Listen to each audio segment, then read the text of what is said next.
নমস্কার, আরও একটা গুরুত্বপূর্ণ ইনফরমেশন নিয়ে চলে এলাম। খুব গুরুত্বপূর্ণ ভিডিও। যারা চ্যানেলে নতুন, চ্যানেলটাকে সাবস্ক্রাইব করে বেল আইকনটা টিপে রাখতে পারে লেটেস্ট গুরুত্বপূর্ণ আপডেট পাওয়ার জন্য স্টেপ টু স্টেপ আপডেটটি আপনাদের সামনে তুলে ধরছি। বাসে যাতায়াত একদম ফ্রি করে দিল। কার্ড থাকলেই, এই পিঙ্ক কার্ডটা থাকলেই আর কন্ডাক্টরকে টাকা দিতে হবে না, ঠিক আছে?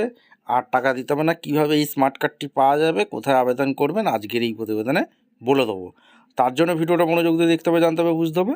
এবং আমাদের চ্যানেলে যারা ফার্স্ট টাইম এসেছেন, চ্যানেলটাকে সাবস্ক্রাইব করে বেল আইকনটা টিপে রাখতে হবে লেটেস্ট গুরুত্বপূর্ণ আপডেট পাওয়ার জন্য। স্টেপ টু স্টেপ আজকের এই প্রতিবেদনটা বলবো, খুব গুরুত্বপূর্ণ ভিডিও, স্টেপ টু স্টেপ দেখাচ্ছি।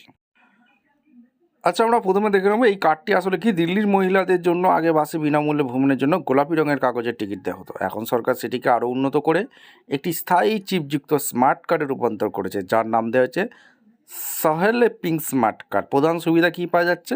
বিনামূল্যে যাতায়াত পাচ্ছে। এই কার্ডটি থাকলে দিল্লি সমস্ত ডিটিসি এই ক্লাস্টার অরেঞ্জ বাসে মহিলারা সম্পূর্ণ মিলেমিলে যাতায়াত করতে পারবেন। সহজ ব্যবহার, কাগজের টিকিটের ঝামেলা থাকবে না। বাসে উঠে কন্ডাক্টরকে মেশিনে কার্ডটি পাঞ্চ করলেই হবে।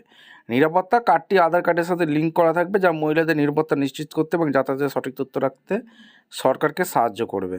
আবেদনের যোগ্যতা নিয়ম কারা পাবেন? শুধুমাত্র দিল্লির স্থায়ী বাসিন্দারা এবং মহিলারা এবং ছাত্রীরা এই কার্ডের জন্য আবেদন করতে পারবেন। কোথায় পাবেন?